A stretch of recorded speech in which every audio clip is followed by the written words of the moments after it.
Welcome to the Capital Gains Tax Solutions podcast, where we believe most high net worth individuals and those who help them, they struggle with clarifying their capital gains tax deferral options. Not having a clear plan is the enemy, and using a proven tax deferral strategy, such as the Deferred Sales Trust, is the best way for you to exit your highly appreciated business. M&A, or have an M&A deal go down where you're getting merged or you're acquiring something, selling cryptocurrency, selling a primary home, saving a failed 1031 exchange so you can defer tax and create and preserve more wealth. We're also streaming on expert CRE secrets as well. You can check us out there as well. I'm excited about our next guest. By the way, I'm Brett Swarts. I'm the host and I'm the founder of Capital Gains Tax Solutions. In each episode, I am joined by some of the best real estate, business, financial, and sometimes M&A and business broker advisors in the world, where they share their ideas, deal stories, and inspirations. So together we can make complex tax deferral strategies simple and passive income plans achievable. I'm excited about our next guest. Let's face it, in today's economy, there are more people looking to buy and sell businesses than ever before. When a company owner needs to sell their business, they can't just stick a for sale sign in the window. They need assistance of a business broker to locate and vet potential buyers. On the other side, buyers rely on the broker to help facilitate the process of evaluating potential businesses and franchises for sale. And our next guest is the CEO, and I believe perhaps even the founder of Trans World Business Advisors, and he is here to offer so much wisdom for us and talk about why you should sell your company now. Please welcome to the show with me, Andy Cagnetta. Andy, how you doing? Hey, Brett. How are you? Hey, I'm better than I deserve. Excited to have you on the show. For our listeners getting to know you for the first time, would you give us a little bit more about your story and your current focus? Sure. Actually, I am not the founder, which is great because I did what a lot of people are doing out there in the world. I came down to Florida looking to buy a business, met with a bunch of business brokers, felt like I was in a used car sales room, ran into Trans World one day, super nice people. They invited me to join the company, and then I bought it. I bought it 2 years into my stint as a salesperson. I grew the company from one office to 10 offices, which we still own and operate in Florida. And then to further expand across the world, we decided to franchise with a partnership with the United Franchise Group. And now we have 200 offices, 700 people selling lots of businesses. That's it in a nutshell. That's fantastic. Thank you so much for clarifying that, because there's a lot going on there, and really cool. So you basically bought a franchise, and you've expanded and own multiple of offices now. Very cool. Before we dive into why you should sell your company now and why we think it's the best business environment, perhaps in the history of selling businesses, I want to take one other step back. I want listeners and myself to get to know you a little bit better. I want you to go back maybe to your, high school, college days. I believe we've all been given certain gifts in this life, and these gifts have been given to us to be a blessing and help to others. Some people call these strengths. Some people call them superpowers. I think they're God-given gifts, and they've been given to us again to help and bless others. So what are those one or two gifts that you believe you were given, and how does that help how you help people today? I think I was given the gift of empathy by my grandfather. He was a wonderful guy. He was a union foreman for a bookbinding shop. So I think I was given that gift. I was also given the gift of an education, Lehigh University, that my parents paid for. So I think that was an incredible gift. And I met some wonderful people there that I actually went into business with later, that helped finance Trans World and take it to the next level. So I've been given many gifts along the way. Fantastic. I love that. Gift of empathy, the gift of education, the gift of other people helping you to excel in your career along the way. Very cool. Now let's dive right into the topic at hand. What's the number one reason why a listener who has a company, has a business, why should they sell or consider selling right now? Well, there's a few reasons. I guess the main reason is demand, right? There's more buyer demand for businesses than ever before. And that could be pointed to a few reasons. One of them is the availability of money and how cheap it is. So that is an incredible opportunity right now. And the other thing is that there's just not a lot of inventory out there in the world to sell. And I think that's changing, by the way. I do think baby boomers are coming to the market again, but a lot of people decided to hold on through this pandemic, and I think it created kind of a perfect storm to sell your business. Yeah, very interesting. So, more demand than ever, buyers wanting to buy, interest rates being lower than ever, so money is cheap to borrow to be able to buy. And then there's inventory kind of got, I guess, stopped, or things got delayed during the pandemic because people probably didn't want to like sell their, their baby they've been working for 10, 20, 30 years in a down year. And they say, I'll either pivot, I'll improve it, or I'll just hold on to it. I don't want to sell it at a discount. Is that a fair summary? Yeah, no, that's great. I agree with that. And there's tons of private equity money out there too. So the markets are crazy. People are making money.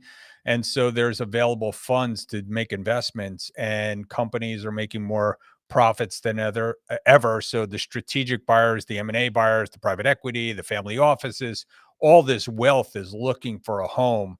And when money interest rates are so low, you have two choices. Basically, you got to dump it in to try to build a company in private equity, or you got to, take your chances in the stock market, which people might feel is kind of overinflated at this point. Excellent. That makes sense. Okay, so um, what's the number two reason why you might consider selling your company right now? Because the baby boomers, right? So the numbers are just they're not can't be denied that $12 trillion worth of private equity has to change hands. And a lot of those companies out there that need to sell, the baby boomers are well into their 50s at a minimum. At a maximum, they're in their 70s. And those baby boomers are still holding on to their companies. Yes, people are more healthy than they used to be.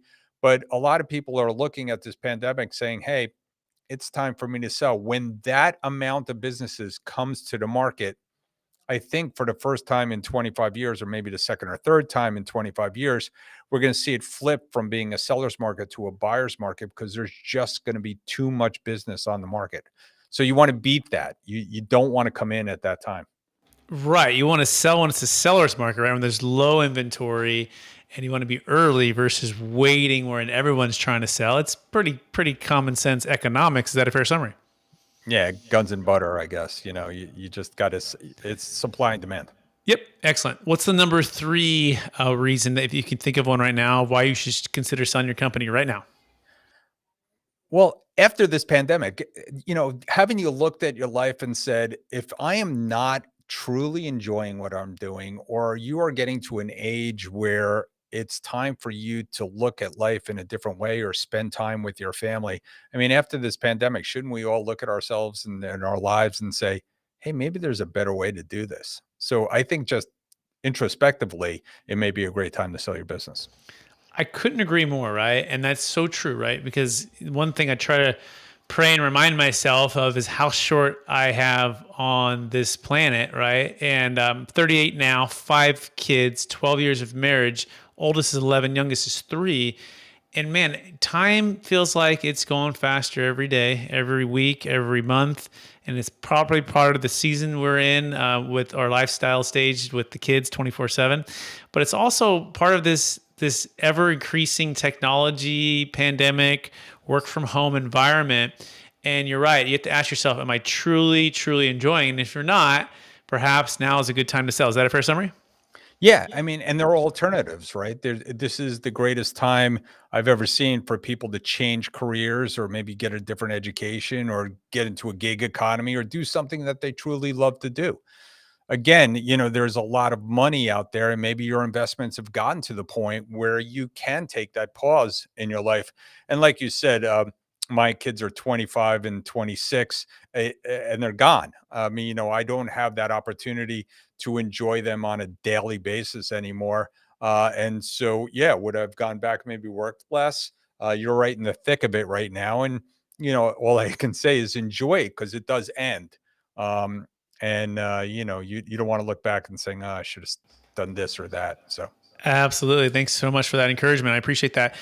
Maybe number four. Is there number four? So we talked about there's more demand than ever, right? Inventory is very low. The demographics of the baby boomers, and then the pandemic giving clarity on being introspective on if I'm really enjoying what you're doing. Is there a number four that kind of comes to mind, Andy? well, it might be a really good time to sell to another company. So I think for the first time, I'm seeing small businesses get smart. I think there's a big education going on out there in the world where you can get information about anything, via podcasts or YouTube or anything like that. So people are learning that they can build their business through acquisition. So I think there are more acquisitive companies, small companies out there uh, on the hunt. And again, SBA financing is a gift that keeps giving since they raised it from $2 million to $5 billion almost a decade ago, and because of the incentives that they had through late in September of this year. They're ending, of course. So I think it's a unique time for other people to borrow money to basically buy businesses. Excellent. Yeah. So opportunistic time to sell or merge with another company, right? And seeing that's what's going on, as well as SBA financing being very favorable as well. Fantastic. So now let's shift a little bit. And what are some questions that, if someone's considering selling their business, that they should be asking, that they're not asking, that you're like, hey, if I could talk to every, let's call it $1 to $5 million EBITDA, right, company, right, where they sit down with you and they're just so focused on growth, they're not preparing themselves for selling. So what's the one or two questions they should be asking themselves right now? Well, am I building my company to eventually sell? Am I building value? Like you said, I mean, growth, but sometimes growth isn't a good thing. I mean, you might have a customer concentration issue where you have one customer. It's great, but the margins are small. If that one customer goes away or one supplier goes away, you're in a tough position. So there's nothing wrong with meeting with someone like myself or someone like an advisor saying, hey, what should I be doing over the next 3 years? Because that's really what counts. I mean, when everybody goes to look at a business, the banks are looking 3 years back. They're looking at current financials. That's the other thing. They need to be currently making money and continue to make money. You don't slow down your business and then sell. You have to sell on its way up. Excellent. Okay, so developing a vision and a plan, and selling with the end in mind, if you will, right? Or preparing to sell with the end in mind. And what should I be doing over the next 3 years? And then meeting with someone like Andy Cagnetta. By the way, you can learn more about Andy Cagnetta at tworld.com. That's tworld.com. There's wisdom in lots of advisors, right? And getting these perspectives and getting these thoughts. And look, and I imagine, Andy, you're doing a lot of this at no cost, no charge, and with the hopes of listing and selling and representation, but maybe not. But would you talk about a little bit how you offer that service and what that looks like? Yeah, listen, we do it for no cost a lot. In fact, one of my dearest agents who happens to have retired, he used to say we do a lot of public service, and we do. I'm a fan of entrepreneurs. I love to sit down with you. I just sat down with a longtime friend. She just gave me 5 years worth of financials because the last 2 years, of course, are an anomaly. And we have to kind of look back 5 years now to get a real feel for what's happening in 2021, 2022. And, she wants to know how best she can exit her business and when she could. And I think I've almost convinced her that she's ready to go now. But, that's to be seen in the next few months. But we're more than happy to sit down with people, and they need a good team, right? So, Brett, they need people like you because there are taxes that are going to be involved. Now, that could have been the fifth reason why you want to sell, because you're afraid of what's going to happen with capital gains taxes moving forward. I always try to advise people try not to time the market so much based on taxes, because you're going to pay taxes anyway, but you should have someone in your corner to set it up to make sure that you're not going to pay as much taxes as you think you are. Yeah, absolutely. We actually, when we talk and advise our clients, there's really two exit plans. There's the capital gains tax and estate tax exit plan, right? And then there's the actual selling and getting with like Andy Cagnetta to actually execute the sale, to get the buyers to compete for your business or your company, and to get the highest price and the best terms. And where people get in trouble, Andy, and maybe you can shed some light on this, is when they try to merge the two all into one. Or I could even maybe liken it to your previous statement about the 3 years in advance, right? They try to show up and be like, okay, now I'm finally ready, Andy. And they're like, well, 3 years ago, we could have done A, B, C, D, E, F, G, H, I, J, K. And you're showing up wanting to do this in the next 3 to 6 months. and they're like, oh wow, you're right. Maybe I need to wait another 2 or 3 years and do the things I should have been doing. Likewise, when people sometimes show to us, they're like, hey, I'm selling and we're closing in a week and a half. And I'm like, wow, congratulations. And yeah, my There's tax nothing person we just can said do. I got millions of tax. And I'm like, yeah. So can you put the pieces back together? It's like, it's like a car wreck about to happen. I'm like, well, maybe, right? But part of what we do at the Deferred Sales Trust is you got to set these things up prior to a certain point where the transaction goes too far. It's known as constructive receipt. So what we always say is pre-plan and plan and pre-plan the plan, right? Really make sure that you've got a clear exit plan and then you've got a clear advisor to help you actually sell and list. So any thoughts and wisdom on that, Andy? Yeah, well, you have to have the right team, right? So, and planning is so much better than, the fire sale of get rid of it now, because that's when we don't have enough time to create a good P&L over the next few years to make sure that any bank or any private equity group would want to fund that business. And then you wind up having to be the bank. And if somebody has to be the bank and carry a lot of seller financing, or they have to do an earnout because they don't have the right customer mix, or they don't have the right books and records, or they played with inventory on their balance sheet. It could be a myriad of reasons why it's a mess. We would love to get in there 2 or 3 years beforehand, sit down with someone like yourself, their CPA, their attorney, their investment advisor, to make sure that their personal side is all set up, ready to go, and they have a plan to move forward, where we can be an integral part when it's our time to jump in. And you hit the nail on the head when you say we're there to get the right buyer, create competition, make sure they get the best price and terms for both, but for everybody, especially the seller, get the best price and terms for their business. Yeah, absolutely. Sometimes I think the analogy of like a Roman legion, right? And we all have our shields, Andy, and you got your shield and you got the spear, it comes out of the side of the shield, and the client's in the middle, and we're all lining up. It's their personal CPA. It's Andy as the business broker, M&A advisor. It's their bookkeeper. It's us at Capital Gains Tax Solutions for the capital gains tax deferral piece, and it's the banker, it's the lender, and we're all lining up. And as you build that dream team and get everyone communicating and working together, you can feel really safe and secure in the middle. And so that being said, how much do you feel like capital gains tax, right? It's 30 to 50% of the gain, depending on what state you live in the depreciation recapture. Most business owners that we're working with, they have zero basis, right? They're a startup from the beginning and they've built it up, or they depreciated over the years pretty much to zero. And to us, it seems like a huge, huge barrier to selling. In fact, if you don't solve for that, most of the business brokers we work with, they don't sell the property or the business, right? So what percentage of the deals do you feel like it's a big hang up? A lot. I mean, so certainly the people that are thinking about selling and they want to retire and they have enough money to retire, but they really need that equity in their business to come with them. And a lot of times what happens to us is, say they're getting a 5-time multiple for their business, or even on a smaller business, a 3-time multiple, and 40% is chewed up in taxes, or 50% is chewed up in taxes. And they say, wait a second, I'm getting 1 times or 2 times for my business. I'll just stick around for 24 months. Now they do have to pay taxes on that, and they have the risk of that moving forward. But again, they're doing that math in their head. And it's going to get worse. There's no doubt that taxes have to go up. The government's going to have to pay the bills someday. I don't know when, but someday somebody's going to wake up and say, hey, we ought to pay some of these bills. And they're going to have to collect more taxes. And so capital gains will go up.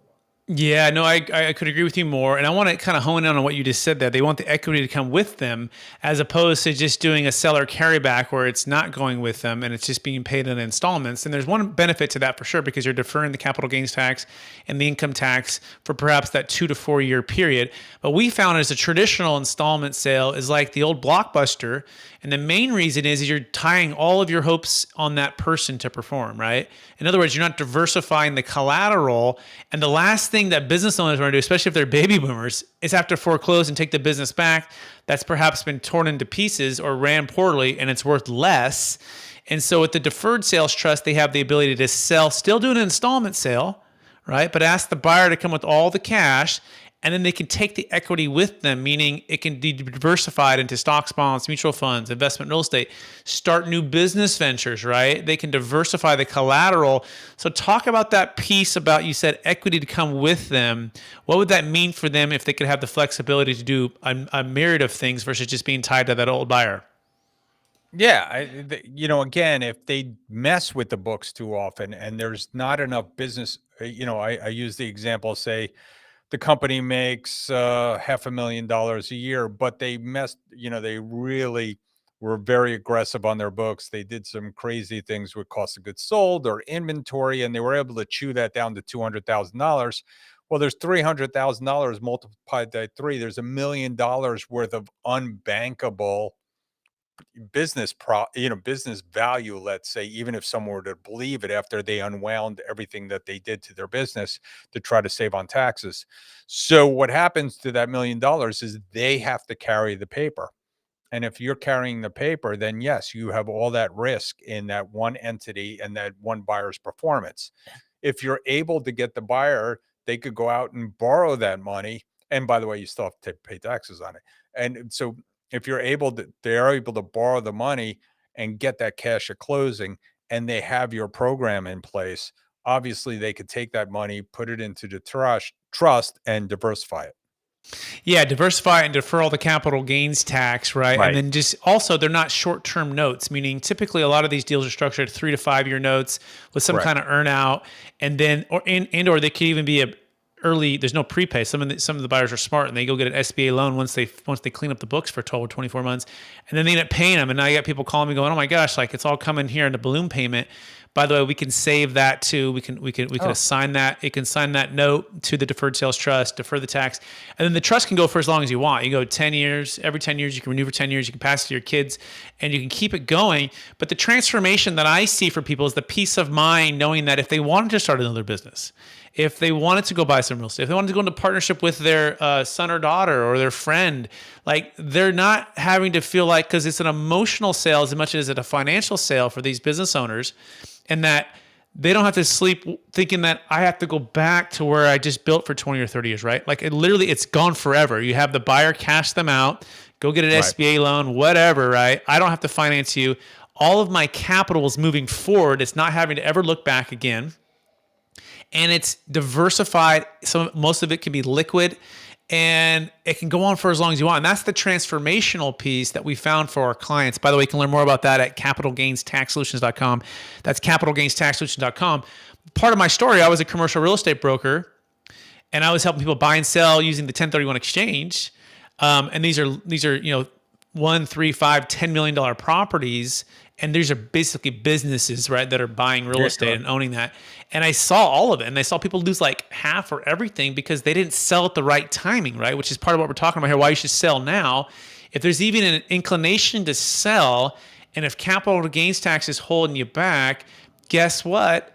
Andy can help you sell. I can help you to defer the tax. And it's a great combination when you bring the two together.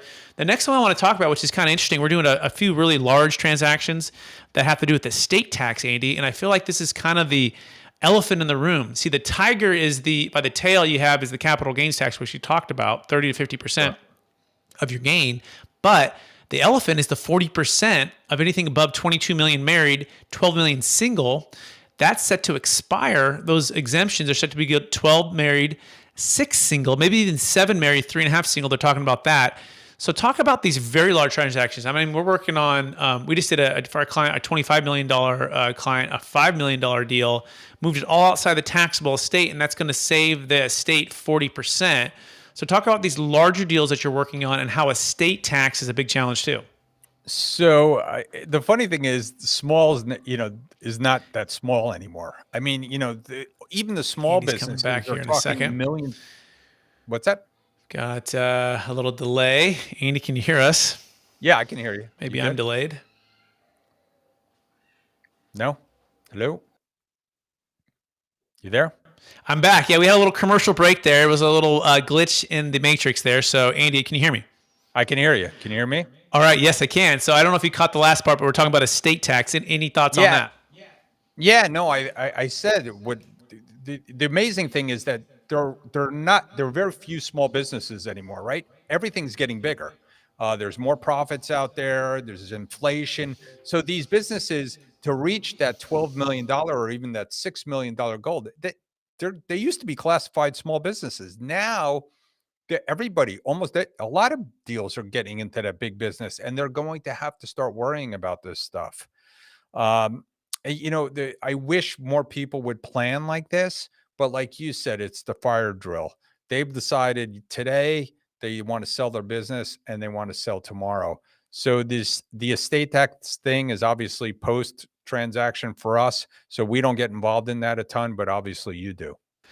Yeah, exactly. And again, just to remind everybody, this needs to be set up prior to the sale of your business. We even like prior to even listing it, right? It would be even cleaner. The last kind of drop dead date is, has the buyer removed all contingencies? And if they have, guess what? It's too late. And those are the worst calls for us to have, because businesses do not qualify for 1031 exchanges anymore, right? So we can't do a 1031 on a business. The Deferred Sales Trust works for S Corps, C Corps, LLCs, partnerships. It can separate partnerships, and it can literally move funds outside the taxable estate in one day without doing any insurance, without doing any gifting. And it's a beautiful thing, but you got to pre-plan and you got to take action. And we work on a no-cost consultation too, just like Andy does too. We don't get paid unless you do the deal, and we'll set up and pre-plan with your team. So you can go to capitalgainstaxsolutions.com. That being said, Andy, you're running out of time. Are you ready for the lightning round? Sure. All right. Knowing what you know now, if you go back to your 25-year-old self, what's the one golden nugget and make sure to tell yourself to do? I'll marry my wife. You would have married her earlier? I don't know. Yeah. That's a good answer. I like that. Second question. What's the number one book you've gifted or recommended the most in the past year? Chris Voss, Never Split the Difference. It's so good, right? It's so much wisdom there. I just keep rereading it. I listened to an audiobook. I couldn't agree with you more. Question number 3. What are you most curious about right now? I am most curious about the music. I love recording music. So I've been learning how to try to be a musical recording engineer, which is insane. That's really cool. I like that. Next question. What's your favorite leadership quote or theme that you strive to live by?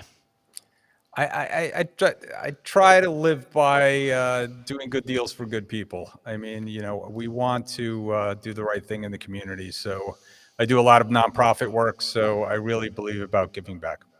Love it.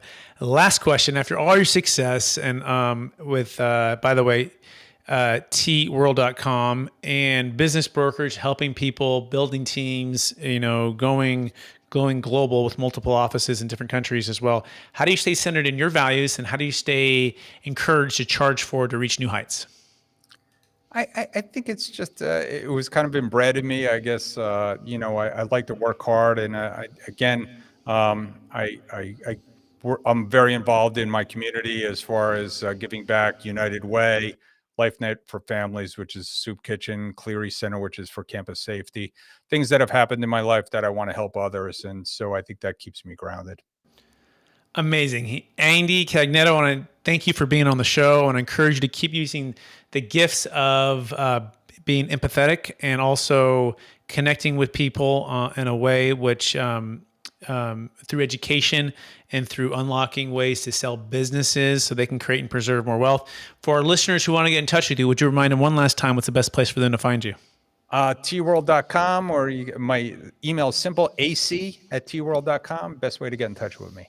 Amazing. Thanks, Andy, for being on the show. Also want to thank our listeners for listening to another episode of the Capital Gains Tax Solutions podcast. As always, we believe most high net worth individuals and those who help them, they struggle with capital gains tax and estate tax when it comes to selling highly appreciated businesses, as well as cryptocurrency, primary homes, investment real estate. Not having a clear plan is the enemy, and using a proven tax deferral strategy such as the Deferred Sales Trust is the best way for you to exit your highly appreciated assets, defer the tax, eliminate some estate tax so you can create and preserve more wealth. If you have someone you think this episode could help out, would you please do me a favor? Would you share it? Would you tag them? Would you in a post?